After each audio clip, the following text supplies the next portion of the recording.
ሰማይ አባታችን ሆይ ወደዚህ ስፍራ ዳግም መጥተናል። ካንተ ቃልን ለመስማት እንጠብቃለን። አእምሮአችን እንድትከፍት፣ ልባችን እንድትከፍት፣ የምትለን እንድንቀበል እንድናስተውል እርዳን። በልጅ በኢየሱስ ክርስቶስ ስም ባርከን ብለን እንጸልያለን። የእግዚአብሔርም ሕዝብ አሜን ይላል። ተስፋችን ሁሉ በአንተ ነው። ተስፋችን ሁሉ በአንተ ነው። ሌጎስ እንዴት አመሻችሁ? ከሌጎሱን እንዴት አመሻችሁ እንላለን። ካይሮ ያሉት፣ ሩዋንዳ ያሉት እስኪ ሰሟችሁ ድረስ ጮክ ብላችሁ ሰላም በሏቸው። እጅግ ደስ የሚል ጊዜ እያሳለፍን ነው። ምን ትላላችሁ? እጅግ የሚያስደስት ሰዓት ነው። ወደ መጨረሻ እየተቃረብ ነው። ፓስተር ቬችስላቭ እንግዲህ እንዲያልቅ አልፈልግም እያለ ነው። በዚህ ሳምንት እንደመጣ አውቃለሁ። ነገር ግን እንግዲህ አንተ ጥለህ ልትሄድ ትችላለህ፣ ወይ እኔን ከዚህ አስቀምጠህ። በጣም ደስተኛ ነኝ በዚህ እንቅስቃሴ ውስጥ በመገኘቴ። አፍሪካን ለክርስቶስ በሚለው በተስፋም ተነሱ በሚለው ውስጥ ብዙ ምስክርነቶች እየሰማን ነው። ከአህጉሩም ከዚህ ከአፍሪካ አህጉር ከዓለም አቀፍም ደረጃ ከወንድሜ ቲምበር ሞዮ ዝርዝሮቹ ደርሰውኛል። ከተለያዩ 25 ወይ 26 ከሚሆኑ አገራቶች ሰዎች ይህንን ፕሮግራም እየተከታተሉ ነው። ይህንን አፍሪካን ለኢየሱስ የሚለውን እንደውም አብዛኞቹ በአፍሪካ ምድር ላይ አይደሉም ያሉት። ይሄ መልእክት ለሌጎስ ብቻ አይደለም፣ ለናይጄሪያ ብቻ አይደለም፣ ለአፍሪካም ብቻ አይደለም፣ ለሁሉም ዓለም ነው ይሄ መልእክት እየቀረበ ያለው። መጽሐፍ ቅዱስ ይላል ይሄ ወንጌል በዓለም ሁሉ ዘንድ ይሰበካል፣ መጨረሻውም ጊዜ ይሆናል። ምስክር እንዲሆንበት ዘንድ ለጥቂቶች ነው እንዴ? አይደለም፣ ለሁሉም ሕዝብ ያኔ መጨረሻው ይሆናል። ወዳጆቼ ጥሩ ጊዜ እያሳለፍን ነው። በእግዚአብሔር ቃል ላይ ውሳኔዎች እየተካሄዱ ነው። በየምሽቱ ጥምቀት እየተካሄደ ነው። ዛሬ የተለየ ነገር አይኖርም። ጥምቀቱን ቀጥላለን። እንግዲህ የምስክርነቱ ጊዜ ዛሬ አይኖረንም። እንግዲህ የምስክርነት የምሰጠው ሰው በዚህ አልተገኘም። በነገው ምሽት ግን እንደሚመጡ አስባለሁ። እንድጸልዩ ግን እፈልጋለሁ። መንፈስ ቅዱስ እንዲተረጉም የምናገረውን እንግሊዘኛውን ቋንቋ በሚያስተውሉት እንዲረዱት። ይህንን ጸሎት እግዚአብሔር ይሰማል። ታምናላችሁ? ይመልሳል። ከምናስበው ከምንለምነው በላይ ይመልሳል። አምላካችን መልካም ስለሆነ እንግዲህ ባለፈው ምሽት አንድ የተጠመቀች ሰው አለች፣ መስማት ማትችል። የሚገርማችሁ እምለው ይገባችኋል ወይ? ምንም መስማት አትችልም። ነገር ግን እንግዲህ በምልክት ቋንቋው ምክንያት የተነሳ ያንን ወንጌል ሰማች፣ አወቀች፣ ኢየሱስ ክርስቶስ እንደ ግል አዳኛዋ ተቀበለች፣ ትላንት ተጠመቀች። ምን ትላላችሁ? ይሄ ወንጌል ለጥቂቶች ብቻ አይደለም፣ ለሁሉም ነው፣ ለእያንዳንዱ ሰው ላመነበት ሁሉ። እግዚአብሔርን ስም እናመሰግነዋለን። ይችን ሴት ታያታላችሁ ወይ ነገ ወይ በሰንበት ምስክርነት አላት። ለማይሰሙት ሰዎች ወንጌልን መቀበል እንደሚችሉ ምስክር ናት። እንግዲህ ጥያቄ ራሳችን መጠየቅ አለብን። የማይሰማ ሰው ወንጌልን መቀበል ከቻለ፣ ማመን ከቻለ፣ ወንጌልን ኢየሱስንም ለመከተል ከወሰነ፣ እናንተስ መስማት የምትችሉ ሰዎች፣ መስማት የምትችሉ ጥያቄ ተማጽኖ አቅርብላችኋለሁ። ይህን ወንጌል የምትሰሙ ኢየሱስ ክርስቶስን ሊሰጣችሁ የሚፈልገውን ነገር እንድትቀበሉና እንድትወስኑ ጠይቃችኋለሁ። ወደዚህ ልምጣ፣ ወደፊት እንግዲህ ማጨብጨብ መጀመር ትችላላችሁ።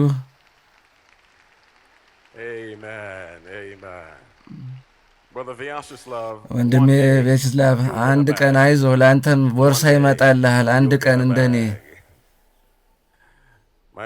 ወዳጆች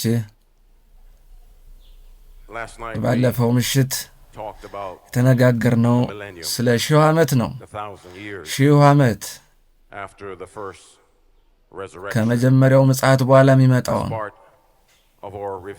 እንግዲህ ወደ ክለሳችን ከመሄዳችን በፊት ወደ ዋናው መልክ ከመግባታችን በፊት ይህንን ጥቅስ ላስታውሳችሁ ፈልጋለሁ። ተባረኩና የተቀደሱ ናቸው ሁለተኛው ትንሣኤ ነው እንደሚለው ያን ልድገመው እንዴ? የተባረኩና የተቀደሱ ናቸው። የትኛው ትንሣኤ? የመጀመሪያው ትንሣኤ። አመሰግናችኋለሁ። ዮሐንስ 5 ቁጥር 28 እና 29። እንግዲህ ወረቀታችሁ እንደያዛችሁ አስባለሁ። ብዙ ጥቅስ ነው ዛሬ ምሽት የምናነበው። ብዙ ጊዜ እንወስዳለን በጥቅሶች ላይ። ወደ እነዚህ ጥቅሶች ጠልቀን እንገባለን። ወሳኝ ነገሮች ናቸው። እንግዲህ አንዳንዶች ጠለቅ ሊሉ ይችላሉ፣ ግን ጊዜ እንወስድባቸዋለሁ። እያንዳንዱ እንድጽፏቸውና ወደ ቤት ስትመለሱ ለራሳችሁ እንድታነቧቸው ፈልጋለሁ። እስቲ ወደ ክለሳይ እንመለስ። በዚህ አታርንቁ ይላል። በመቃብር ያሉ ሁሉ ድምፁን የሚሰሙበት ሰዓት ይመጣል። ምን ያህሎቹ ይላል? ወደ የሚወጡት ድምፁን የሚሰሙ ይወጣሉ። መልካም ያደረጉ ለሕይወት ትንሣኤ፣ ክፉ ያደረጉ ደግሞ ለፍርድ ትንሣኤ ይወጣሉ። ታስታውሳላችሁ ከትላንት ምሽት። ስለዚህ ስንት ትንሣኤዎች ነው ያሉት? ሁለት ትንሣኤ። መጀመሪያው የሕይወት ትንሣኤ ነው። የሁለተኛው የፍርድ። የትኛውን ነው እናንተ የምትመርጡት? እንግዲህ ስለ ሁለቱ ትንሣኤዎች አውርተናል። በእነሱ መካከልም ደግሞ ምን እንደሚካሄድ በ1000 ዓመት ምን 1000 ዓመት የተባለው ላይ ምን እንደሚደረግ አይተናል። በ1000 ዓመት የሚሆኑትን ነገሮች በእነዚህ 1000 ዓመቶች ከመጀመሪያው ትንሣኤ እስከ ሁለተኛው ትንሣኤ ባለው ጻድቃን በሰማይ ይሆናሉ። የሞቱ በክርስቶስ አምነው የሞቱ ሳይሞቱም ደግሞ የቆዩ እግዚአብሔር ሕዝቦች አብረው የሆኑና ኢየሱስ ክርስቶስን በአየር ለመቀበል ይነጠቃሉ። የት ነው የሚሆኑት? ጻድቃኖች በሰማይ፣ ኃጢአተኞች ደግሞ ሙተው ይቀራሉ። ሰይጣንና መላእክቱ አጋንንት በምድር ይታሰራሉ፣ በጨለማ ይታሰራሉ። ምድርም ባዶ ሆና ትቆያለች። በሚሊኒየም ወይም በሺህ መጨረሻ ምን ይሆናል? ክርስቶስና ቅዱሳን እንዲሁም አዲሲቷ ቅድስቲቷ ከተማ ኢየሩሳሌም ወደ ምድር ትወርዳለች። የሞቱ ኃጢአቶችም ይነቃሉ። ሰይጣን ይፈታል። ከዛ እግዚአብሔር መንግሥት ደግሞ ለመጣል ይነሳሉ። ነገር ግን የመጨረሻው ፍርድ ያገኛቸዋል። ሰይጣን እና ተከታዮቹ ይጠፋሉ። ምድርም ትታደሳለች፣ ትጠራለች። እንግዲህ ልጠይቃችሁ፣ የትኛውን ትንሣኤ ነው የምትፈልጉት? አዎ በመጀመሪያው ነው የምንፈልገው፣ መጀመሪያው ትንሣኤ። እዚህ ምሽት ርዕሳችንም የሆነው የሎጥን ሚስት አስቡ ነው የሚለው። የሎጥን ሚስት አስቡ። አስቀድመን ግን ወደ ጎዳና ወደሚወጣው ሰው እናልፋለን።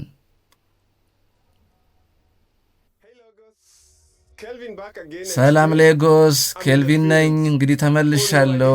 ዛሬ በኳስ ሜዳ ነው የምገኘው። ልጫወት አይደለም የመጣሁት፣ ግን ለመጠየቅ ነው። እንግዲህ ትክክለኛው የሰንበት ቀን የቱ ነው? ቅዳሜ ወይስ እሁድ? እሁድ ካላችሁ ማን ቀየረው? ከሰንበት ወደ እሁድ።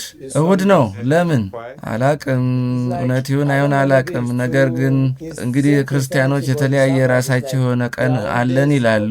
የሚሰብኩበትም የተለያየ መንገድ ነው። እንግዲህ በእሁድ ቀን መደበኛ የሆኑ ፕሮግራሞች ይካሄዳሉ። እኔ ሁልጊዜ ቤተ ክርስቲያን የምሄድ ሰው አይደለሁም። ነገር ግን እሁድን እመርጣለሁ። እሁድ ነው። ለምን? ምክንያቱም እሁድ ሰንበት ቀን ነው። ይህ ትክክለኛ አምልኮ ቀን ነው። ትክክለኛው ቀን ለማምለክ እሁድ ነው። ለምን አልክ? ምክንያቱም ሁሉም ሰው የሚሄደው በዚህ ዕለት ነው። መጽሐፍ ቅዱስስ ምን ይላል? መጽሐፍ ቅዱስ የሚለው በሰንበት ቀን አምልኩ ነው የሚለው። እንግዲህ ስለዚህ ሁሉም ሰው የሚሄደው እኮ እሁድ ነው። ስለዚህ ነገር ሐሳይን ስጠቀልል ሰንበት እሁድ ነው። ማንኛውም ቀን ሊሆን ይችላል። የትኛውም ቀን ለማምለክ እግዚአብሔርን የተለየ ቀን መስጠት አያስፈልገንም። እንደ መጽሐፍ ቅዱስ ከሆነ ሰንበት ቀን የሚለው ቅዳሜን ነው። ስለዚህ ሰባተኛው ቀን ነው ሰንበት መሆን ያለበት። እንዴት ግራ ያጋባኛል። ሰዎች በእሁድ ነው የሚያመልኩት፣ ምክንያቱም ከሰኞ ጀምረው ሲቆጥሩ የሚያርፉት ሰባተኛው ቀን እሁድ ላይ ነው። ያ ሰባተኛው ቀን ነው። ነገር ግን መጀመሪያው ስናይ ከእሁድ ነው ቀን የሚጀምረው። ስለዚህ ይመስለኛል ሰንበት ቅዳሜ ነው፣ ግን እንደኔ ምልከታ ነው። ነገር ግን አሁን ዘመን ከሰኞ ስለሚጀመር መቁጠር የሥራ ቀኖች ስለሆኑ እነዚህ መጨረሻ ሰባተኛውን ቀን እሁድ ላይ አሳርፈውታል። ያን ነው የማውቀው እኔ።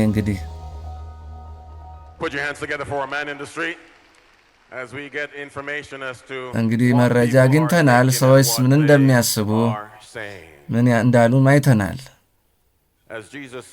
ኢየሱስ ሲናገር ሳለ ለደቀ መዛሙርቱ ስለ መጨረሻው ጊዜ፣ ስለ ዳግም መምጣቱም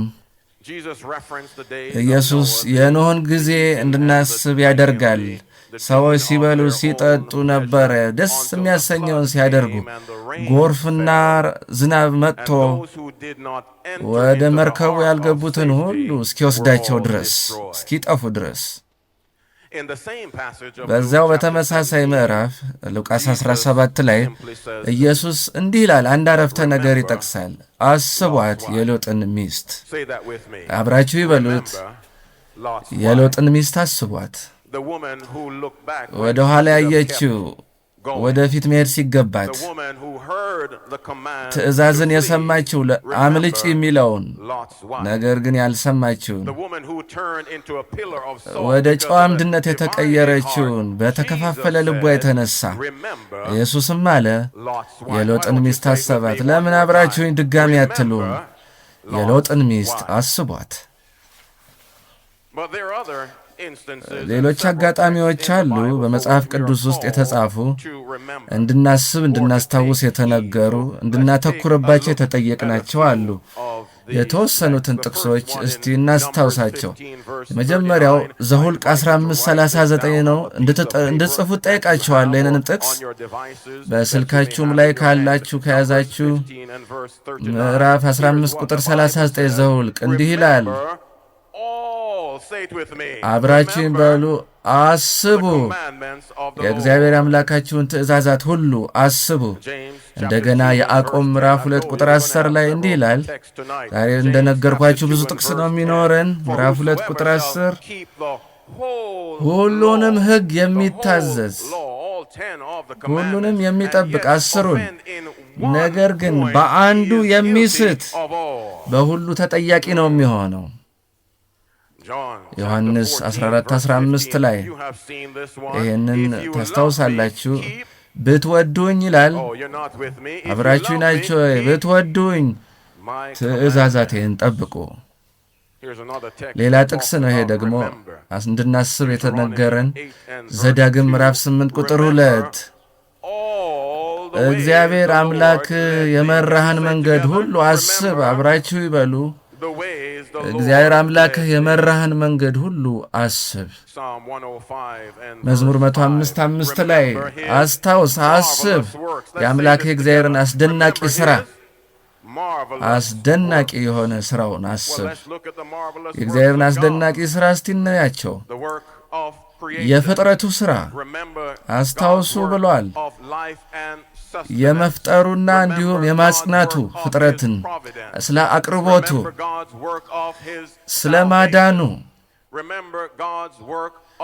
እንዲሁም ደግሞ ነፃ ስለማውጣቱና ስለመፈወሱ አስቡ። ስለዚህ ምን ትላላችሁ? በሮችን የሚከፍት ማንም የማይዘጋውን እርሱ የዘጋውን ማንም የማይከፍትበትን አምላክ እግዚአብሔር የሚጠብቀውን አምላክ አቅርቦቱን የሚሰጠንን የነገሥታት ንጉሥን የጌቶችን ጌታን ድንቁን ጌታን አስቡ። ይሄ ሌላው ነው። መክብብ ምዕራፍ 12 ቁጥር 1 አስብ በጉብዝና ወራት ፈጣሪህን አስብ። በጉብዝና ወራት መጥፎ ደስ ያሰኙ የምትላቸው ጊዜያቶች ሳይመጡ ደስ ያሰኙ የምትላቸው ጊዜ ሳይመጡ ወጣት የሆኑ ሰዎች ወጣትም ያልሆኑ ብዙ ጊዜ ምክንያት ያቀርባሉ እግዚአብሔር አምላክ ፈጣሪያቸውን ላለማሰብ ያለውን ላለመከተል። አንዳንዶቹ እንዲህ ነው የሚሉት፣ ጊዜ ገና አለኝ፣ ገና ወጣት ስለሆንኩ ጊዜ አለኝ፣ ቀስ ብዬ ያደርገዋለሁ ብለው ያስባሉ። ሌሎቹ ደግሞ ሕይወቴን ልኖርበት፣ መጀመሪያ ጥቂት ነገሮች ህልሞቼን ልፈጽም፣ እንደፈለግ እግዚአብሔርን ከማሰብ በፊት ጊዜ ልውሰድ ለራሴ ያለውን የተናገረውን የራሴን ሕይወት ትንሽ ልኖርበት ይላሉ። አንዳንዶቹ ደግሞ አሁን ትንሽ የተዘበራረቀ ሕይወት ላይ ነኝ ይላሉ። ትንሽ ጊዜ ልውሰድ፣ ራሴን ላስተካክል፣ ላጥራ፣ ትንሽ የተዛባ ሕይወት ላይ ነኝ። ብዙ ምክንያት ያቀርባሉ ወጣቶችም ያልሆኑ። አንዳንዶች ዝግጁ አይደለሁም ሁሉን ነገር ለመስጠት፣ ከነዚህ ነገሮች ጋር ተጣብቅ ያለው፣ ከቁስ ነገሮች ጋር ከዓለም ጋር ተጣብቅ ያለው፣ እነዚህ ነገሮች ናቸው ደስ የሚያሰኙኝ። ነገሮችን ለመተው ፈቃደኛ አይደለሁም። ነገር ግን እንዲህ ይላል፣ አሁን አስብ፣ ፈጣሪህን አስብ። ሌላ አስታውሱ የሚል ክፍልም አለ። አሁንም በደንብ ማወቅ አለብን። ይህን ምንድን ነው የሚለው? የትኛውን ቀን ነው አስብ የሚለው? ሰባተኛው ሰንበትን ምን ለማድረግ? 6 ቀን ምን አድርግ? ሥራ ተግባርህን ፈጽም። ነገር ግን ሰባተኛው ቀን ግን የሰማችሁ ነው አደለ? ቅድም የተጠየቁት ሰዎች የመለሱት የመጀመሪያው ቀን ሰኞ ነው አሉ። እናውቃለን የመጀመሪያው ቀን እሁድ እንደሆነ። እሁድ ብለን ተነስተን ቆጥረን ሰኞ፣ ማክሰኞ፣ ረቡዕ፣ ሐሙስ፣ አርብ ብለን ሰባተኛው ቀን ሰንበት ነው። የአምላክህ እግዚአብሔር ሰንበት ነው። በዚህ ምስል ላይ ስንመለከት በስክሪን ላይ ያለውን ምንድን ነው የሚለው? ምንድን ነው የሚያሳየን? አንድ ሰው የሆነ መዶሻ ይዞ የተወሰነውን የእግዚአብሔር ሕግ ለመስበር እየሞከረ ነው በራሱ እጅ። ምንድን ነው ይሄ በእጁ ያለው? የእግዚአብሔርን ሕግ ለመስበር የሚሞክር ሰው ነው። እግዚአብሔር በድንጋይ የጻፈውን ቋሚ እንዲሆኑ በድንጋይ የጻፋቸውን በእጁ ያዘው ምንድን ነው?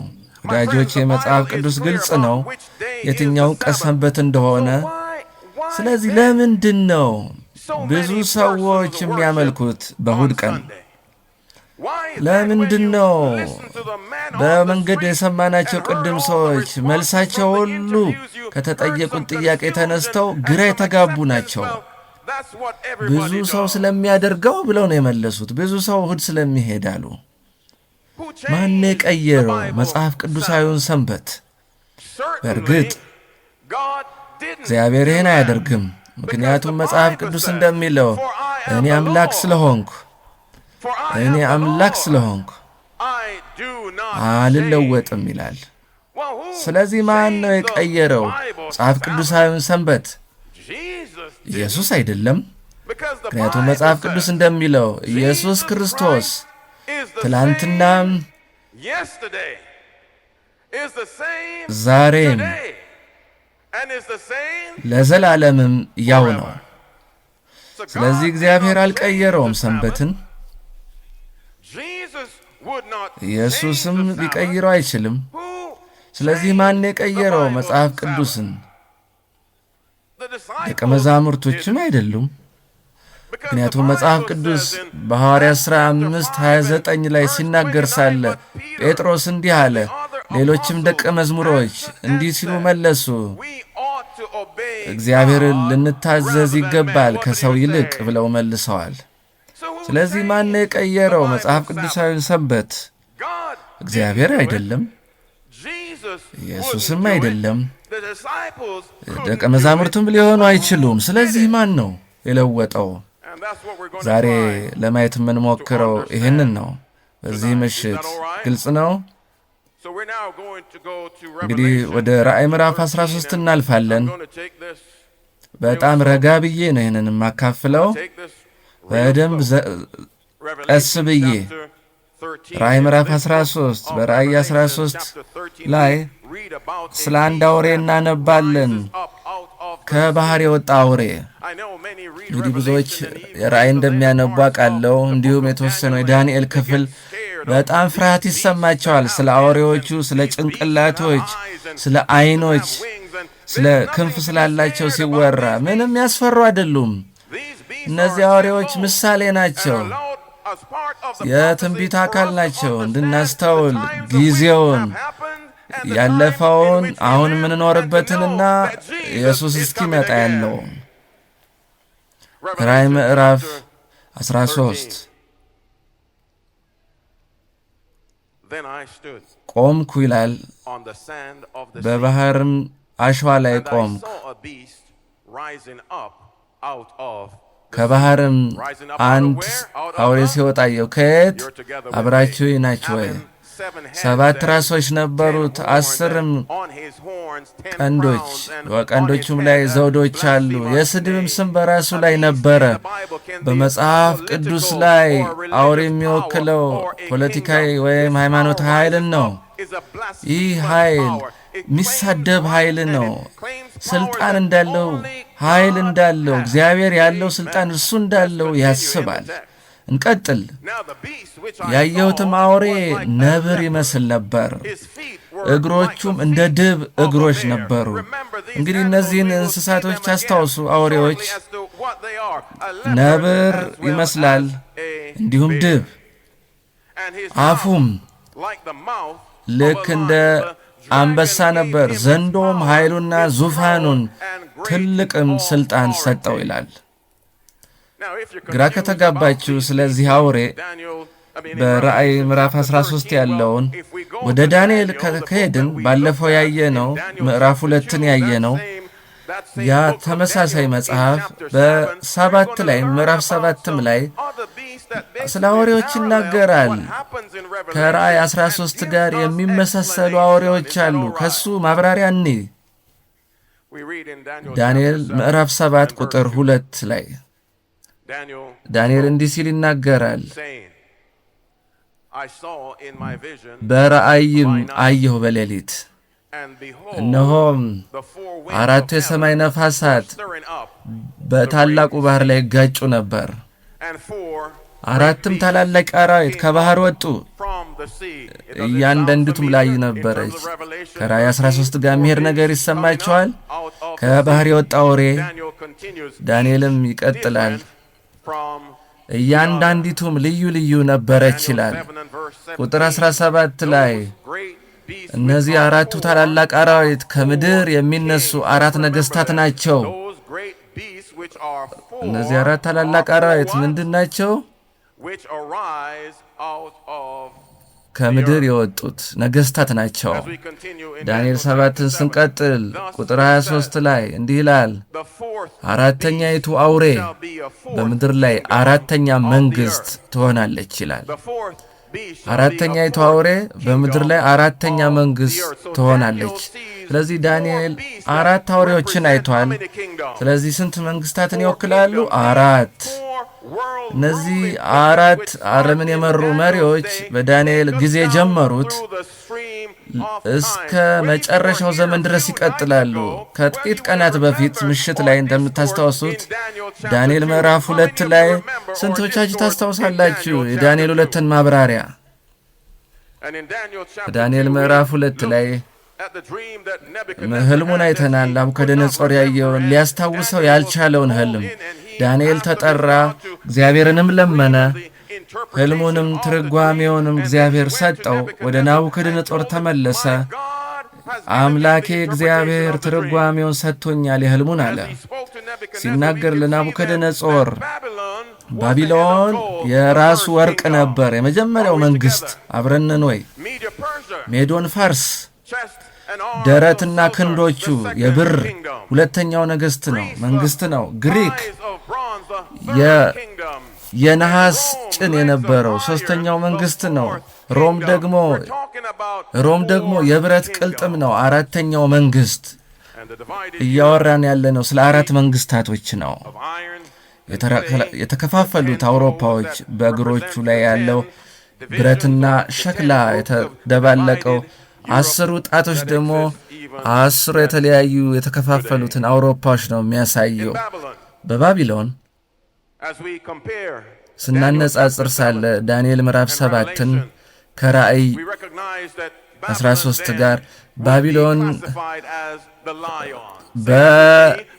በአንበሳ ነው የተወከለችው። በአንበሳ ሜዶን ፋርስ ደግሞ በድብ፣ ግሪክ ደግሞ በነብር፣ ሮም ደግሞ በአስፈሪው አውሬ፣ ከዚያም የተከፋፈለው አውሮፓ 10 ቀንዶች ያንን ያሳያሉ። እንቀጥላለን። ዳንኤል ምዕራፍ 7 ቁጥር 4 ላይ ከዳንኤል መረዳት አለብን ራእይ ላይ የተጻፈው እንድናስተውለው። የመጀመሪያው እንደ አንበሳ ይመስል ነበረ፣ የንስርም ክንፎች ነበሩት፣ ክንፎቹም ከእርሱ ተነቃቅለው እስኪወድቁ ድረስ አይ ነበረ። ከምድርም ከፍ ከፍ ተደረገ፣ እንደ ሰውም በሁለት እግር እንዲቆም ተደረገ፣ የሰውም ልብ ተሰጠው። ስለዚህ የመጀመሪያው አውሬ እንደ አንበሳ የሚመስለው የንስር ክንፍ የነበረው በሚያስደስት መልኩ በአርኪኦሎጂ እንደተገኘው በኢራቅ አገር ሲሄዱ በዚያን ዘመን ባቢሎን የነበረችበት ቦታ ማለት ነው። በግድግዳዎች ላይ የተገኘው ግኝት ምንድን ነው? የንስር ክንፍ ያላቸው አንበሶች ምስል ተገኝቷል።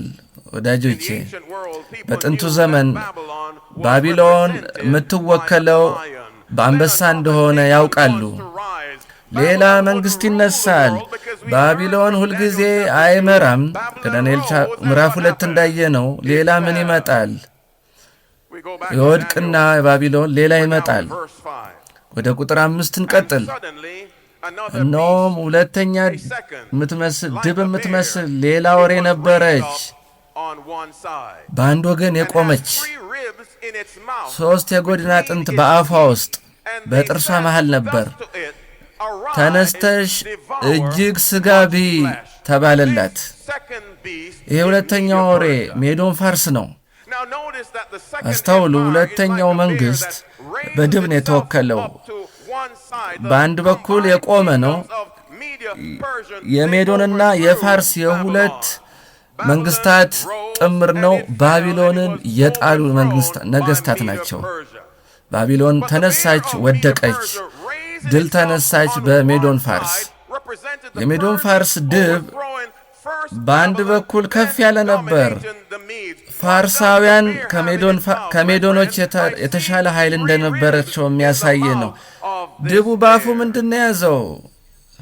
3 የጎድን አጥንቶች ይዟል ይላል በአፉ።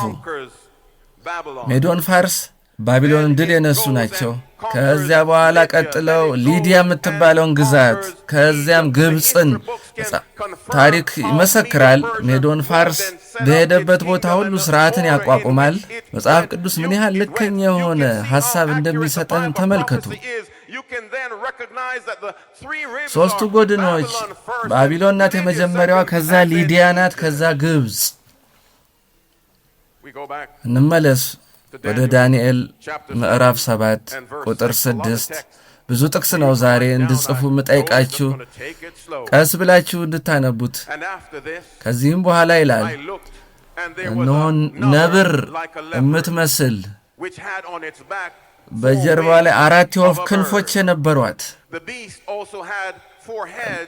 ለአውሬው 4 ራሶች ነበሯት፣ ግዛትም ተሰጣት ይላል። ሦስተኛው ምንድን ነው? ከባቢሎን ከሜዶን ፋርስ በኋላ የመጣው ምን ነበረ? የግሪክ ነው። ትክክል ናችሁ። ስለ ግሪክ ምን እናውቃለን? በጣም የታወቀ መሪ የነበረው በታሪክ መጽሐፍም ታገኙታላችሁ። ታላቁ እስክንድር የግሪክ መሪ ነበር። ከ30 ዓመቱ ላይ ሁሉንም የሚታወቀውን ዓለም አሸንፎ ነበር።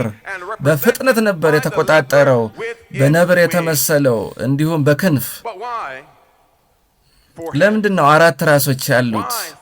ለምንድነው አራት ያሉ? ልብ በሉ። እነዚህ አራቱ አውሬዎች ዋና ዋናዎቹን አራት በወቅቱ የተነሱትን አራት ገዢዎችን ነው የሚያሳየው። ታሪክ እንደሚያስረዳን፣ ታሪክ እንደሚያረጋግጠው ታላቁ እስክንድር በ33 ዓመቱ ሲሞት ሳለ እንደ ሌሎቹ መንግስታቶች የእስክንድር ልጅ ግዛቱን አልተረከበም። ይልቅስ አራት የጦር መሪዎች ተከፋፈሏት። ግሪክን የሚመሩትንም ለራሳቸው ወሰዱ። አራት ራሶች፣ አራት መሪዎች። መጽሐፍ ቅዱስ እንደሚለን ወዳጆቼ ሆይ አራተኛም አለ ይላል። ዳንኤል ምዕራፍ ላይ ነን እስካሁን። እነዚህን አራት መንግስታቶች ለማየት እየጣርን ነው፣ ከባህር የወጡትን። ከዚህ በኋላ በሌሊት ራእይ ያየሁ፣ እነሆ የምታስፈራ የምታስደነግጥ እጅግ የበረታች ታላላቅ የብረት ጥርሶች የነበሯት አራተኛ አውሬ ነበረች። ትበላና ታደቅ ነበር፣ የቀረውን በእግሯ ትረግጥ ነበር። ከእርሷ በፊት ከነበረው አራዊት ሁሉ የተለየች ነበረች። 10 ቀንዶችም ነበሯት። ከዳንኤል ምዕራፍ 2 እናስታውሳለን። ይህን ተመሳሳይ ሐሳብ እናስታውሳለን። አራተኛው መንግሥት ሮም ነው። የአራተኛው አውሬ የብረት ጥርስ ያለው የሮምን በብረት የተመሰለውን በምዕራፍ 2 ላይ ያስታውሰናል። ኢየሱስ ክርስቶስ የነበረበት ዘመን ነው። ሮም በኢየሱስ ጊዜ ዓለምን ትመራ ነበር። ክርስትናም የተስፋፋው በሮም ግዛት ውስጥ ነው። መጽሐፍ ቅዱስ እንደሚያብራራው ባቢሎን ተነሳች፣ ወደቀች። ሜዶን ፋርስ ተነሳች፣ ወደቀች። ግሪክ እንደ መንግሥት ተነሳ፣ ወደቀ። ሮም ተነሳ፣ ወደቀ። እርሱም የዳንኤል ምዕራፍ 2 ምስል እንደምታስታውሱት ከብረትና የሸክላ ቅልቅል ነው። አውሮፓን ነው የሚወክለው። አራተኛው አውሬ 10 ቀንዶች ያሉት ሮም በ10 እንደምትከፈል ነው የሚወክለው። አረማውያኖች በነበሩበት ዘመን ዩሮፕን ይመሩ በነበረበት ጊዜ ሃይማኖታዊ ክህደት ነበረ። በመጽሐፍ ወደ ቤተ ክርስቲያንም ደግሞ ትክክለኛ ያልሆኑ አምልኮች ገቡ። ሰንበትም ተቀየረ። ዳንኤል ምዕራፍ 7 ቁጥር 8 ቀንዶች ተመለከትኩ፣ እነሆም በመሃላቸው ሌላ ትንሽ ቀንድ ወጣ።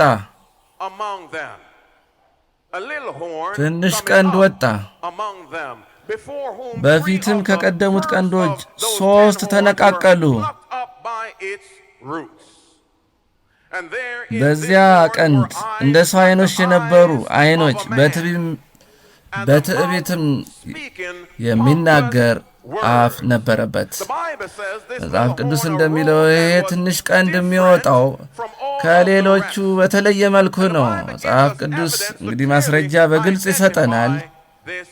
ይህንን ኃይል ይነግረናል። ዳንኤል ምዕራፍ 7 ቁጥር 8 እያወራን ያለነው ስለ ትንሿ ቀንድ ነው። የወጣው ከ10 ቀንዶች መካከል ነው። ይሄ ትንሽ ቀንድ የወጣው ከ10ዎቹ ቀንዶች ነው። እነዚህ 10 ቀንዶች የተከፋፈሉት የሮም መንግስታት ናቸው። ይሄ ቀንድም የወጣው ትንሹ ቀንድ ከዚህ የተከፋፈለው አውሮፓ ውስጥ ነው። ወዳጆቼ እነዚህ 10 ቀንዶች ዳንኤል ምዕራፍ 2 ላይ እንደሚነግረን ምዕራባዊ አውሮፓን ነው። በእስያ አይደለም የተነሳው፣ ከአፍሪካ አይደለም፣ ወይ በደቡብ ወይ በሰሜን አሜሪካ አይደለም። መነሻው ከአውሮፓ ምድር ነው። በሁለተኛ ደረጃ ይሄ ትንሹ ቀንድ የሚነሳው ከ10 ቀንዶቹ በኋላ ነው። በባቢሎን አይደለም፣ በሜዶን ፋርስ ወቅት አይደለም፣ በግሪክ ዘመን አይደለም፣ በሮም ዘመን አይደለም።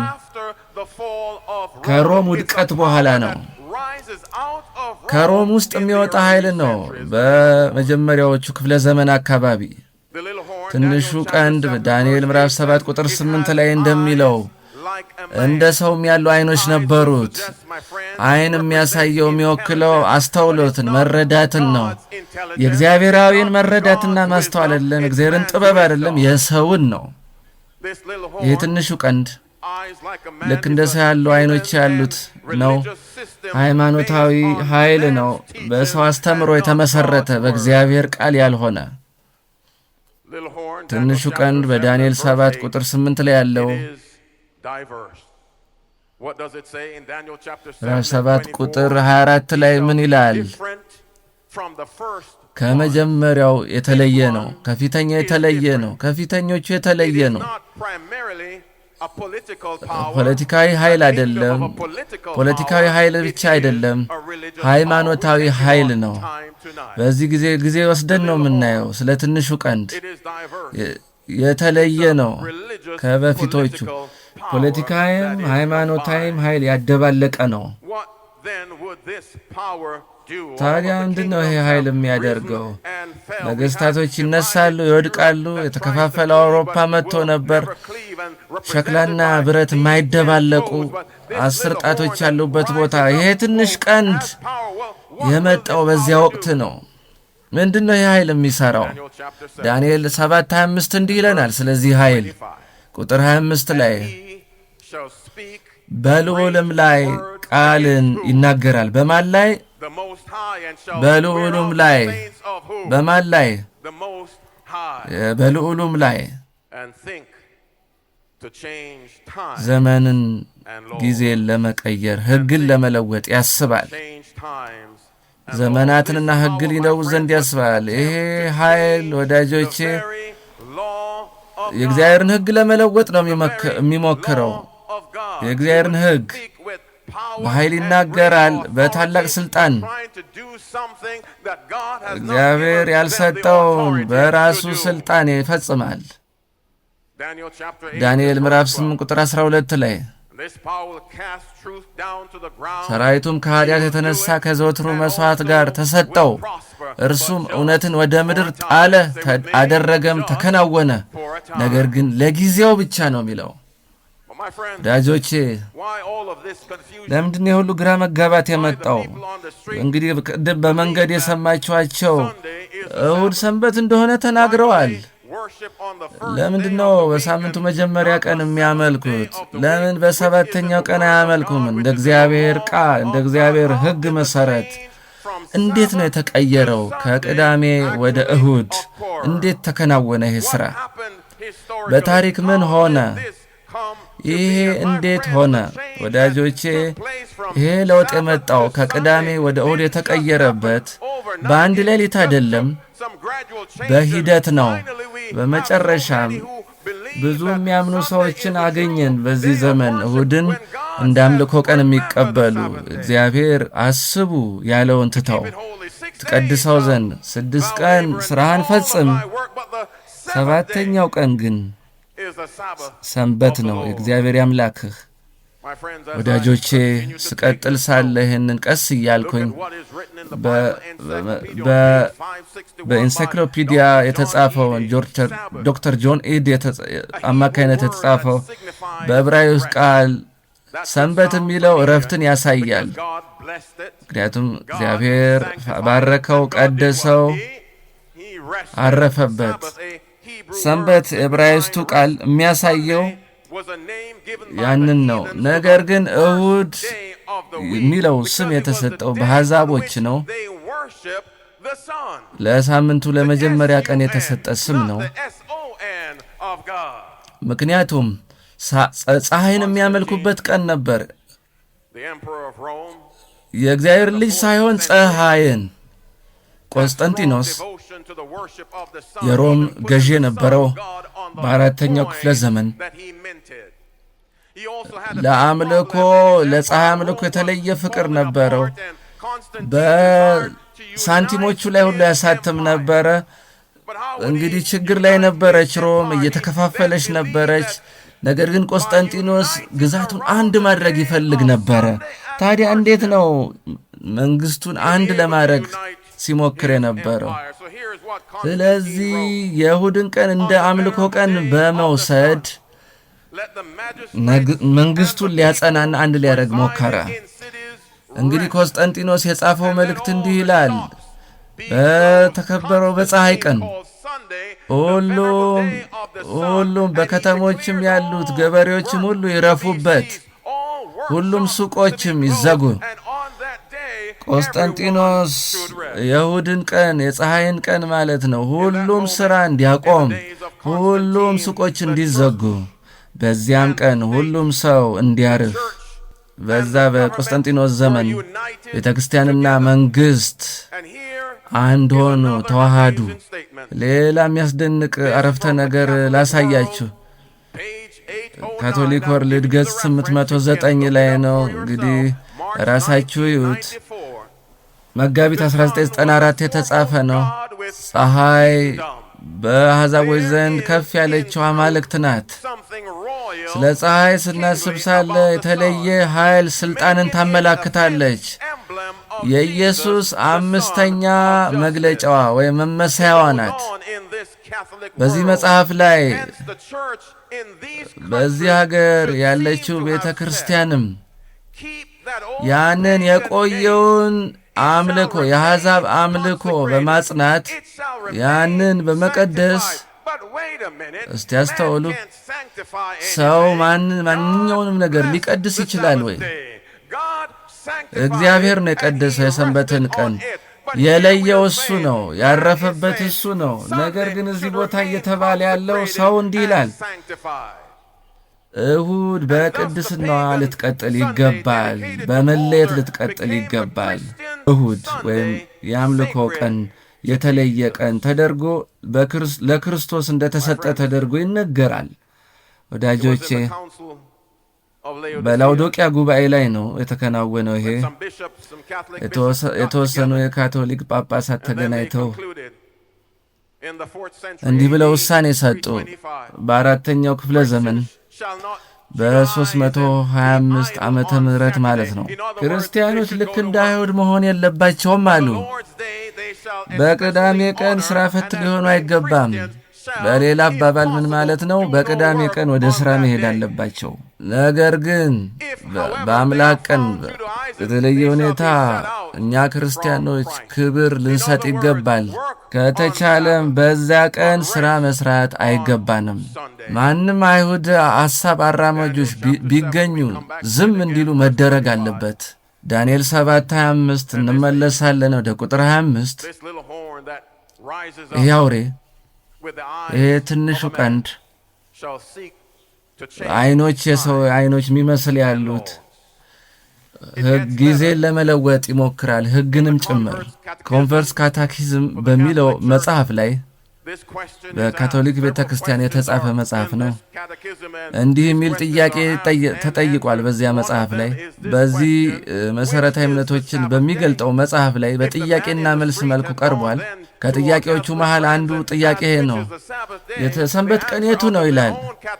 እንግዲህ ቅድም በመንገድ ላይ የተጠየቁት ሰዎች ይህንን ተመሳሳይ ጥያቄ ሄደው ይህን መጽሐፍ የጻፉትን ባለቤቶች ቢጠይቋቸው የሰንበት ቀን የትኛው ነው ብለው ቢጠይቋቸው እንዲህ ብለው ይመልሳሉ፣ ቅዳሜ የሰንበት ቀን ነው ይላል።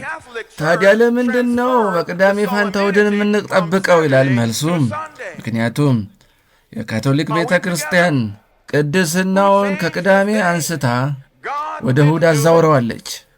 ማን ቀየረው ይህንን ቀን? እግዚአብሔር አይደለም። ኢየሱስ ሊያደርገው አይችልም። ደቀ መዛሙርቱም ሊያደርጉት አይችሉም። ምንድን ነው የቀየረው? ማን የቀየረው? በካቶሊክ ኢንሳይክሎፒዲያ ላይ እንዲህ ይላል፣ ቤተክርስቲያን ከአይሁዳውያኖች የሰንበት ቀን የሰባተኛውን ቀን ወደ መጀመሪያው ቀን ሦስተኛ ትእዛዝ አደረገችው። እንግዲህ ሦስተኛው ትእዛዝ እሁድ ቀንን እንደ ሰንበት ቀን እንዲጠበቅ ይደነግጋል። እንደ አምላክ ቀን ትክክል ያልሆነ ነገር አለ። እንግዲህ እንደምናውቀው እናስታውሳለን። ሰንበት ቀን ትቀድሰ አስብ የሚለው አራተኛ ትእዛዝ ነው። እዚህ ጋር ግን የሚለው ቤተ ክርስቲያን ከቀየረችው በኋላ ከአይሁድ ሰንበት ወደ ከሰባተኛ ወደ አንደኛው ቀን ከቀየረችው በኋላ ሦስተኛ ትእዛዝ አደረገችው ይላል። የሮም ኃይል በመካከለኛው ዘመን የእግዚአብሔርን ትእዛዝ ሁለተኛውን ትእዛዝ ሙሉ በሙሉ አውጥቶታል። ለምስሎች አትስገዱ የሚለውን አውጥቶታል። ሌሎች አማልክት በፊቴ አይሁኑልህ። ከዚያ አስረኛውን ለሁለት ተከፈለ፣ አስረኛው ትእዛዝ። ስለዚህ ሁለተኛው ትእዛዝ ስለተሰረዘ ስለጠፋ የሰንበትን ቀን ትቀድሰው ዘንድ አስብ የሚለው እኛ አራተኛ ያለው ማለት ነው። አሁን ግን ቅዱሱን የአምላክ ቀን ጠብቅ በሚል ሶስተኛ ሆኖ ተቀየረ። ማን ቀየረው? እግዚአብሔር ነው? አይደለም። ማን ቀየረው? ኢየሱስ ነው? አይደለም። ደቀ መዛሙርቱም አይደሉም። ስንቀጥል ሳለ ወግ አጥባቂዎች በእሁድ ቀን ለአምልኮ ይገናኛሉ። ለዚህ ማስረጃ የሚሆን ከመጽሐፍ ቅዱስ ምንም የለም። አምልኮ በእሁድ እንዲፈጸም ያዝ የለም። የአይሁድ ሰንበቶች በእርግጥ ቅዳሜ ነው የአይሁዶች ሰንበት፣ ካቶሊክ ቤተ ክርስቲያን ናት እሁድ የአምልኮ ቀን እንዲሆን የወሰነችው ለክርስቲያኖች የክርስቶስን ትንሣኤ ለማክበር። ወዳጆች ጊዜ እየወሰድኩ ነው ያለሁት በእነዚህ ጉዳዮች ላይ፣ ግን አብራችሁኝ እንዳላችሁ አስባለሁ። ወደ ጥያቄው እየመጣን ነው። ምንድን ነው የእናንተ መሪ? የእናንተ መመሪያ ምንድን ነው? መጽሐፍ ቅዱስ ነው ወይስ ወግና ባህል? ጊዜ የማይገድበው እውነተኛና ሊታመን የሚችለውን የእግዚአብሔርን ቃል ነው ወይስ ማንም ሰው እንደ ልቡ የሚናገረውን? አብረነን ወይ? የእናንተ መሪ መመሪያ ምንድን ነው? የእናንተ እምነት መሠረት ምንድን ነው? መጽሐፍ ቅዱስ ነው ወይስ ሰው የሚናገረው? ማን ነው የእናንተ ገዢ? ኢየሱስ ነው ወይስ የሆነ የቤተ ክርስቲያን መሪዎች? ማን ነው ገዢያችሁ፣ መሪያችሁ? ምንድን ነው በእናንተ መንፈሳዊ ጉዳያችሁ ላይ ወሳኙ? ክርስቶስ ነው ወይስ ቤተ ክርስቲያን? የተወደዳችሁ ወዳጆቼ እግዚአብሔር ሕጉን ሰጥቷል። እግዚአብሔር የፍቅር ደብዳቤውን ጽፎልናል። በድንጋይ በጽላት ላይ በቋሚነት አድርጎ ሰጥቶናል። ነገር ግን እግዚአብሔር ሳይሆን ሌላ፣ ኢየሱስ ሳይሆን ሌላ፣ ደቀ መዛሙርት ሳይሆን ሌላ ሕጉን ለመቀየር ሞክረዋል። ስለዚህ እሁድ የአምልኮ ቀን እንዲሆን ወዳጆቼ በመዝሙረኛው እንደተጻፈልን ኪዳኔን አላረክስም ይላል። እግዚአብሔር አልሰበረም። ኢየሱስ ወይም ደቀ መዛሙርት አይደሉም። እርሱ ኪዳኔን አላረክስም ከከንፈሬም የወጣውን አልለውጥም ብሏል። እግዚአብሔር ብቻ፣ እግዚአብሔር ሕግ ብቻ በሕይወታችሁ የበላይነት ሊኖረው የሚገባው እርሱ ነው። በእኔም ሕይወት ምን ትላላችሁ? መመለስ ፈልጋለሁ ወደ መነሻችን፣ ወደ ሎጥ ሚስት መመለስ ፈልጋለሁ። ወደ ሎጥ ሚስት ሉቃስ 17 የሎጥን ሚስት አስቧት። ማስታወስ ያለብኝ ስለ ሎጥ ሚስት ምንድን ነው? ዘፍጥረት 19:1 ላይ ወደ ሰዶም 2 መላእክት መጡ፣ ሎጥም በሰዶም መግቢያ ላይ ተቀምጦ ነበረ። መላእክቱንም ሲመለከት ሳለ ሊገናኛቸው ተጠጋ። ራሱንም ዝቅ አድርጎ ወደ ምድር ሰላምታ ሰጣቸው። ወደ ቁጥር 17 ስንሄድ ወደ ሜዳም ካወጧቸው በኋላ እንዲህ አለው፣ ራስህን አድን። እንግዲህ መላእክቶቹ ነው ለሎጥ እየነገሩ ያሉ ለሚስቱና ለልጆቹ፣ ራስህን አድን፣ ወደ ኋላ አትይ። ይሄ የምሰጣችሁ ትእዛዝ ነው። ወደ ተራራው ሸሽተህ አምልጥ። ቁጥር 24 ላይ እግዚአብሔርም በሶዶምና በገሞራ ላይ ከእግዚአብሔር ዘንድ ከሰማይ እሳትና ዲን አዘነበ። ቁጥር 26 ሚስቱ ግን የሎጥ ሚስት ግን ወደ ኋላ ተመለከተች። እንደገና ልለው እንችላለን ወደ ኋላ ተመለከተች፣ የጨው ሐውልትም ሆነች። ከእግዚአብሔር ነው ያመጣው ይሄ መልአክ። ከእግዚአብሔር መልአክ ነው፣ ሰባኪ አይደለም። ለሎጥና ለቤተሰቡ የተናገራቸው ከሰዶም ሊያወጧቸው ነው የመጡት። ከክፉ ቦታ ብልግና ከሞላበት ቦታ እንዲወጡ አዘዟቸው። ምክንያቱም ከተማው ሊቃጠል ነው። መንቀሳቀስ ጀመሩ ወደ ተራራዎች። መላእክቶቹ እንዳለ ወደ ኋላ አትዩ ተብለው ነበር። ነገር ግን የሎጥ ሚስት ወደ ኋላ ተመለከተች፣ የጨውም ሐውልት ሆነች። 4 ነገር ማስታወስ ያለብን ስለ ሎጥ ሚስት ማስታወስ ያለብን 4 ነገሮች ስለ ሎጥ ሚስት። የመጀመሪያው ነገር መልካም የሆነን ሰው ብታገባም እንኳን ጠፋች። እንደገና ልለው እችላለሁ፣ ጠፋች። ያገባችው ግን ጻድቅ ሰው ነበረ። ወደ እግዚአብሔር መንግሥት ትዳር አስገባችሁም። ለራሳችሁ ነው መወሰን ያለባችሁ። ለራሳችሁ ውሳኔ መወሰን አለባችሁ። ከፓስተር ጋር ስለተጋባችሁ፣ ከፓስተር ልጅ ጋር ስለተጋባችሁ ምንም ለውጥ አታመጡም። ለራሳችሁ ነው መወሰን ያለባችሁ። ሁለተኛው ማስጠንቀቂያ ስለ አደጋው ቢነገራትም ጠፋች። እንግዲህ ከመልአክ በላይ የተሻለ ሰባኪ የለም። ሊሆን ያለው ሁሉ ተነግሯት ነበረ። ሊጠፋ ነው ተብላ ነበረ። ወደ ተራራ መሸሽ አለባችሁ ተብሎ ነበረ። ውሳኔ መወሰን ነበረባት። ማስጠንቀቂያ ቢሰጣትም ስለ አደጋው ጠፍታለች። በዚህ ክፍል ሰው አለ ወይ የሚጠፋ? የእግዚአብሔር ማስጠንቀቂያ ሰምቶ ሊመጣ ስላለው ነገር ሰምቶ ነገር ግን በመቀመጫ እንዲሁ ተቀምጣችሁ ወደ ኋላ ሕይወታችሁ እያሰባችሁ እንደ ሎጥ ሚስት ልትጠፉ ይሆን ወይ? ማስጠንቀቂያ ቢሰጣትም ስለ አደጋው ጠፋች። ሦስተኛው ለመዳን ጥረት ብታደርግም ግን ጠፍታለች። መልእክቱን ማስጠንቀቂያውን ከመላእክቱ ሰምታለች። ተነገራትን ሰምታለች። ከቤቷ ወጥታለች። መውጣት ጀምራ ነበረ። ወደ ተራራው መሄድ ጀምራ ነበር። ጥረት አድርጋ ነበር ለመዳን የተወሰነ፣ ግን ተመለሰች። እዚህ ያለ ሰው ሊኖር ይችላል። ከቪክቶሪያ አይላንድም ሊሆን ይችላል። ከቪክቶሪያ ደሴቶች፣ ከያባ አካባቢ ወደዚህ የመጣችሁ ሁሉ እያንዳንዳችሁ በዚህ ምሽት የተካፈላችሁ የእግዚአብሔርን ቃል ሰምታችኋል።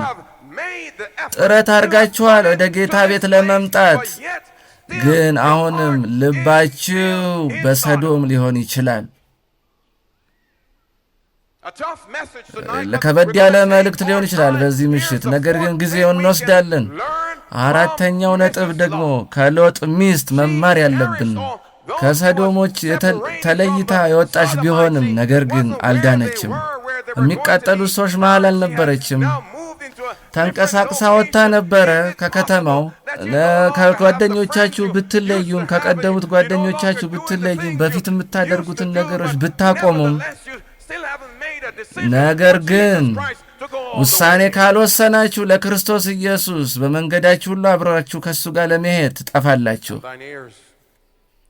ወደ ቀኝም ወደ ግራ ፈቀቅ ብትል ጆሮች በኋላ እንዲህ ይላሉ፣ መንገዱ ይህች ናት፣ በእርሷም ሂድ፣ በእሷም ሂድ። ዮሐንስ ምዕራፍ 8 በቃሌ ከጸናችሁ እናንተ እውነት ደቀ መዝሙሬ ናችሁ፣ እውነትን ታውቃላችሁ፣ እውነትም አርነት ነፃ ያወጣችኋል። ብዙ ጥቅሶች አሉ። እዚህ ምሽት ሐዋርያት ሥራ 17 30ና 30 እንግዲህ እግዚአብሔር ያለማወቅን ወራት አሳልፎ አሁን በየቦታቸው ንስሐ ይገቡ ዘንድ ሰውን ሁሉ ያዛል። ወንጌሉን ሰምታችኋል። እግዚአብሔር የሚፈልገውን ሰምታችኋል። ሁላችንም ጥሪ አድርጓል ለንስሐ። በዚህ ክፍል ያለን ሁሉ ኦንላይን የምሰሙ ሁሉ በዩቲዩብ በፌስቡክ ጥሪ ያደረገላችሁ ነው። ለሁላችሁም በሁሉም ቦታ ላላችሁ ለንስሐ ጥሪ ላይ ነው እግዚአብሔር። ዕብራውያን 10:26 ላይ የእውነትን ዕውቀት ከተቀበልን በኋላ ወደን ኃጢአት ብናደርግ ከእንግዲህ ወዲህ ስለ ኃጢአት መሥዋዕት አይቀርብልንም።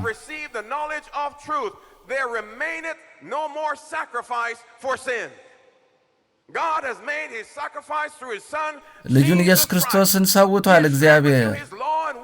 ከእናንተ የሚጠብቀው ነገር አለ። ነገር ግን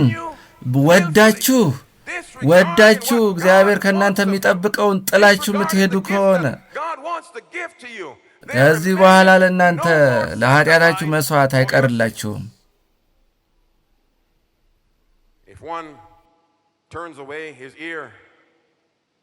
ማንም ሰው ሕግን ከመስማት ጆሮውን ቢመልስ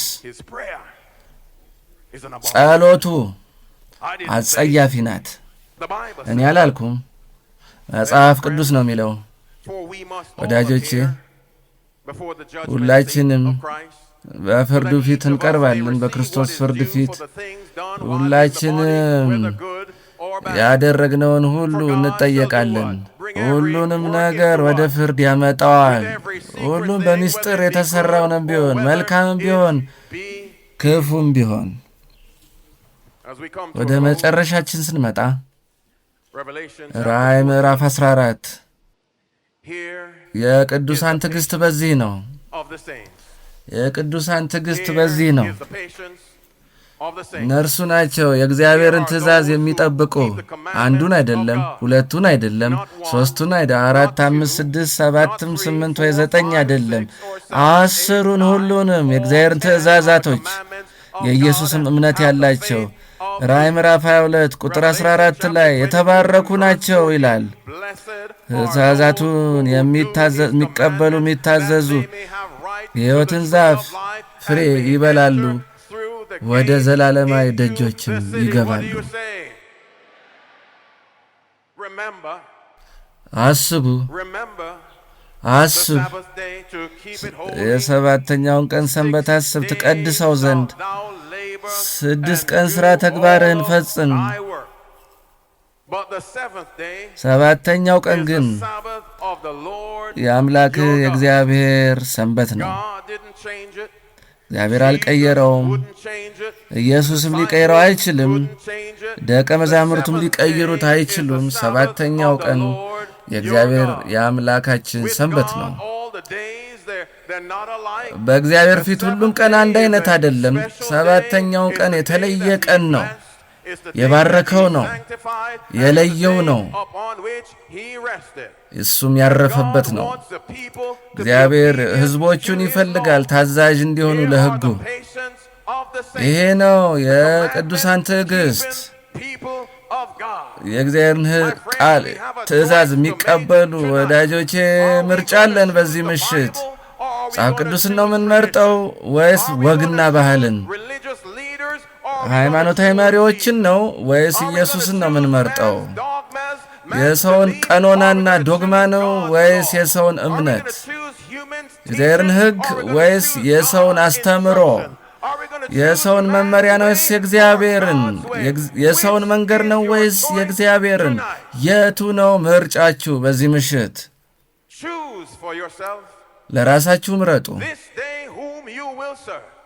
የምታመልኩትን ዛሬ ምረጡ። እኔ ግን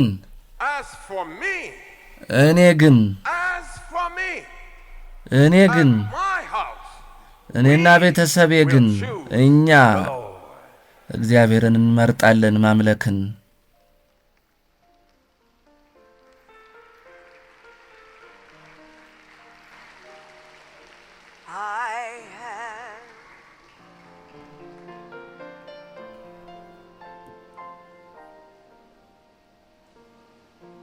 I have decided to follow Jesus. I have decided to follow የጌታን መንገድ እከተላለሁ። I have decided የጌታን መንገድ እከተላለሁ።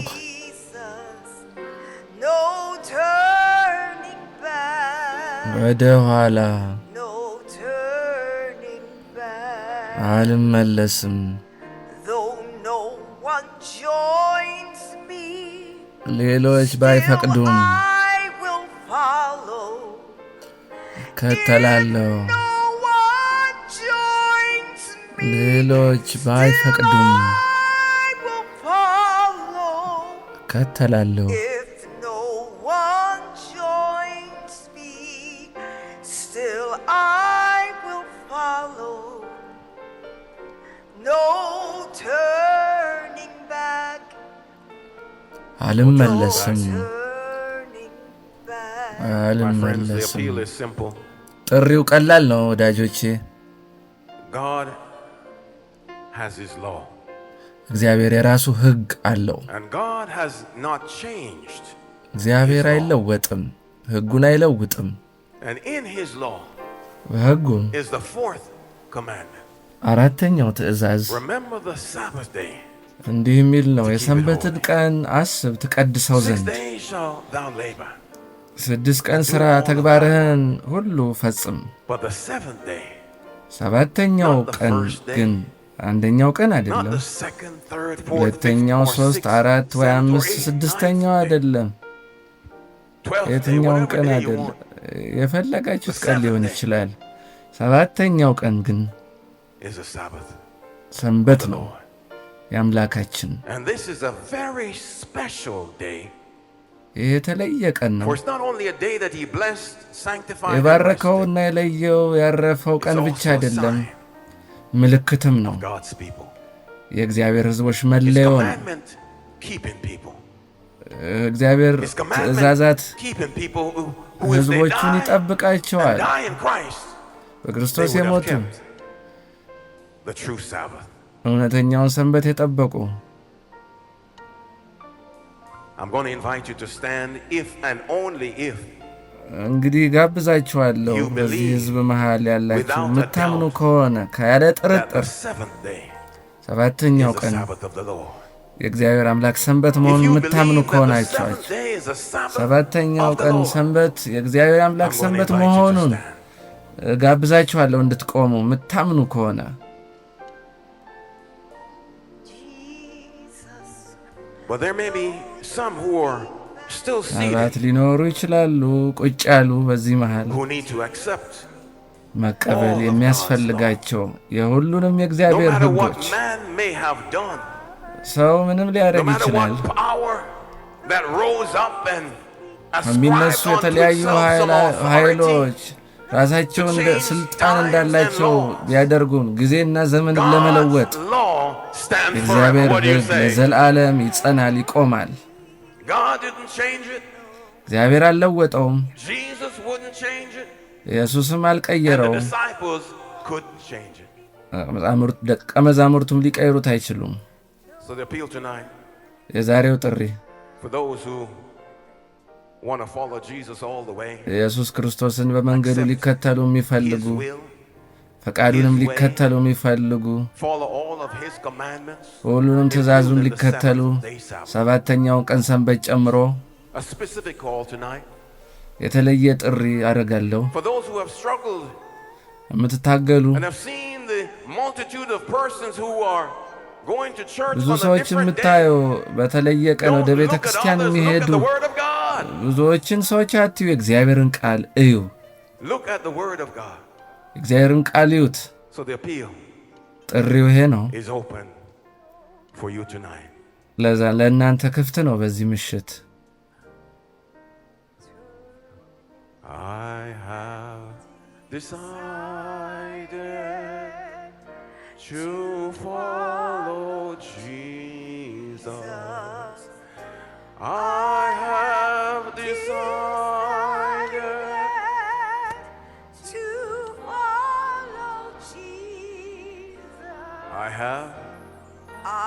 have decided. to follow Jesus. Oh, praise the name of the Lord. እግዚአብሔር አምላካችን ስም የተባረከ ይሁን፣ I have decided የተመሰገነ ይሁን። to follow Jesus. No turning back. ወደ ኋላ መመለስ የለም። I have decided to follow Jesus.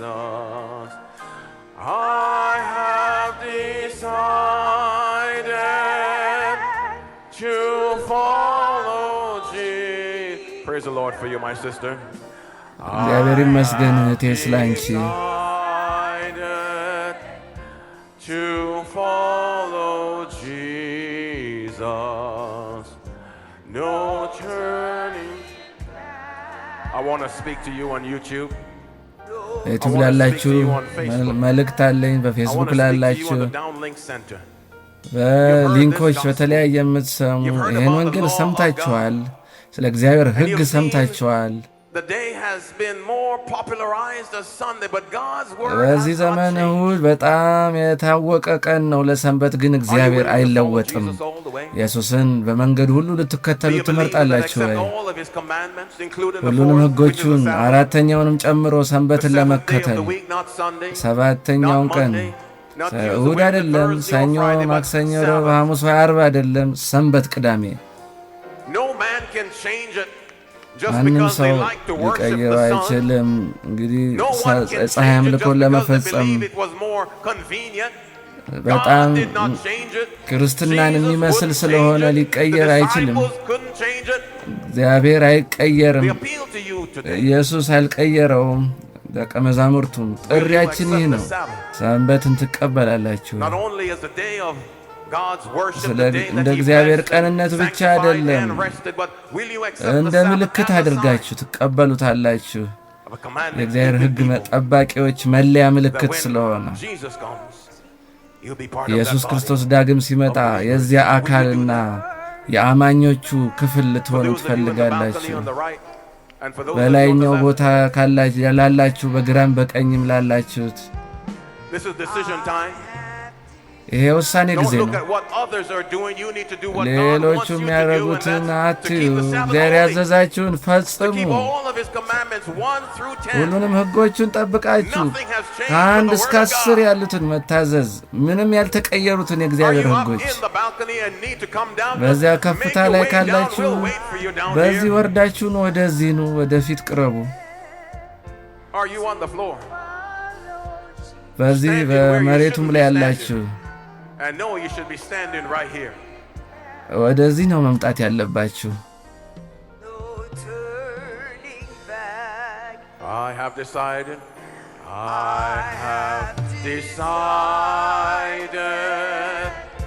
to follow Jesus.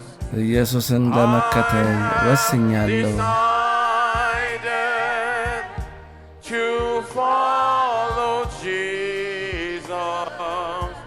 ኢየሱስን ለመከተል ወስኛለሁ።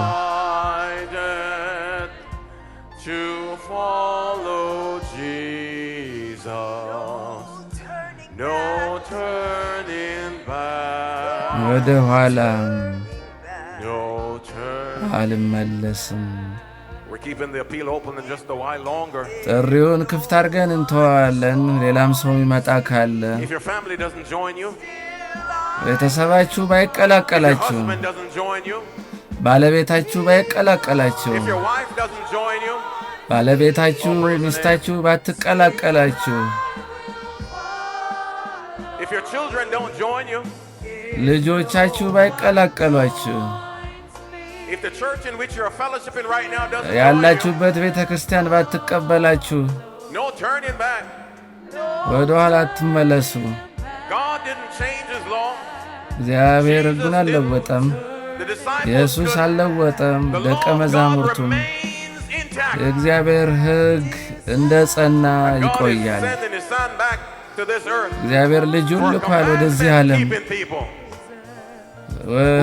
ሕዝቡ የእግዚአብሔርን ሕግ ታዛዦች እንዲሆኑ የኢየሱስ እምነትም እንዲኖራቸው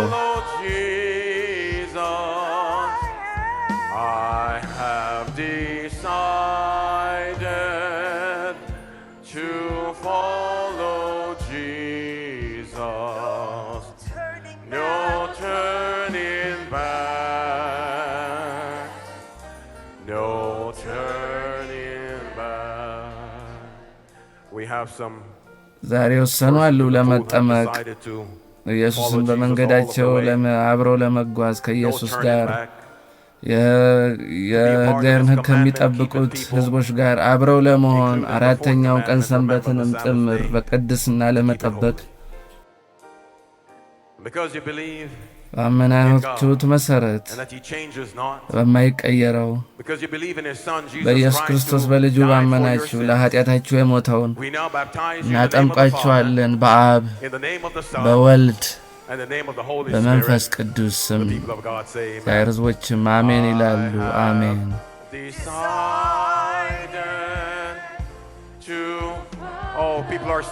አሁንም ሰዎች እየመጡ ነው፣ እያስተዋሉ ነው። ይህ ጊዜው ለውሳኔ ጊዜው እንደሆነ ለኢየሱስ ለመወሰን በወንበራችሁ የተቀመጣችሁ ካላችሁ፣ ወንበራችሁ ያላችሁ ካላችሁ በዩቲዩብ የምትሰሙ ኪዋር ኮዱ ይታያል በስክሪን ላይ። ሐሳባችሁን ግለጹልን። በዚያ እግዚአብሔር ሕግ ጠባቂ ሕዝቦች አካል እንድትሆኑ እንግዲህ ተወሰነ ጊዜ ለ30 ሰከንዶች ጊዜውን ክፍት አደርጋለሁ። ሌላም አንድ ሰው እንኳ ካለ አንድ ሰው የወሰነ ኢየሱስን ለመከተል ወደ ኋላ ላለማየት መጽሐፍ ቅዱስ ይላል፣ አስቡ የሎጥን ሚስት አስቧት። በቅዱስ የሆነ ቤተሰብ ውስጥ በጻድቃን ቤተሰብ ውስጥ ነበረች። ነገር ግን ወደ ጨዋ አምድነት ተቀየረች። ማስጠንቀቂያውን ሰምታችኋል። በዚህ ምሽት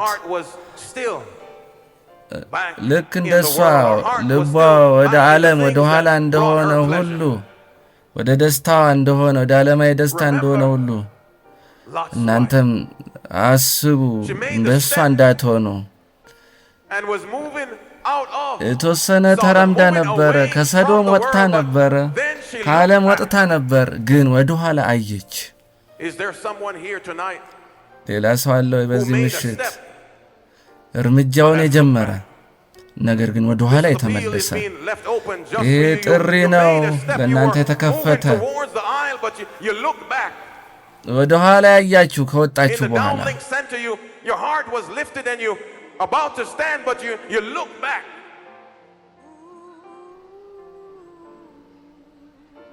አሁን ጊዜው ነው። ዓለምን ከኋላችሁ አርጉት፣ መስቀሉንም ከፊት ለፊታችሁ። ባለጸጋው አምላካችን ሆይ በጣም እናመሰግንሃለን። የእኛ አምላክ ስለሆንክ እንዳንተ ያለ የለም። እናመሰግናለን እግዚአብሔር ሆይ ልጅህን ኢየሱስ ክርስቶስን ወደዚህ ምድር ስለላክልን በአስጨናቂ መልኩ እንዲሞት በመስቀል ላይ መብት ይኖረን ዘንድ ለዘላለም ሕይወት ያንን ስጦታ ከተቀበልን መሥዋዕትነትህን እናመሰግንሃለን። ስለ ሕግህ ትላንትም ያው ዛሬም ያው ለዘላለምም ያው ስለሆነ እናመሰግንሃለን እግዚአብሔር ሆይ ስለ አራተኛው ትእዛዝህ የሰንበትን ቀን ቅዱስ አድርገን እንድንጠብቅ ስለሚያዘው ሰባተኛውን ቀን ሰንበት አንደኛውን የሌላኛውን ቀን አይደለም መርጠውን አይደለም ሰባተኛውን ቀን ሰንበት እናውቃለን አምላክ ሆይ አንተ አልተለወጥክም፣ ሕግህን አልቀየርክም፣ ልጅህም አልቀየረውም፣ ደቀ መዝሙሮችህም አልቀየሩትም። ሰው ነው በራሱ ኃይል የሌለውን ኃይል ተጠቅሞ የአምልኮ ቀንህን ለመቀየር የሞከረው። እግዚአብሔር ሆይ ወደዚህ ምሽት ለመጡት ወደፊት እናመሰግንሃለን። ሰጣቸዋለሁ ለአንተ አንተን መንገድ ሁሉ እንዲከተሉ አንተ ሕዝብ ጋር ትእዛዝህን ከሚቀበሉት ጋር እንዲያመልኩ እውነተኛው ሰንበት ሰባተኛው ቀን ሰንበት እናመሰግናለን ጌታ ሆይ ስለተጠመቁት በውሃው ሱስ ስለተቀበሩት በአዲስ ሕይወት ደግሞ በትንሣኤ አምሳያ ለተነሱት እግዚአብሔር ሆይ ሕዝብህ ይጠብቅሃል ዳግም ስለመምጣትህን በመንፈስህም ይህንን ውሳኔያችንን ጌታ አትምልን ይህን ሁሉ በአብ በወልድ በመንፈስ ቅዱስ ስም እንጸልያለን እግዚአብሔርም ሕዝብ አሜን ይላል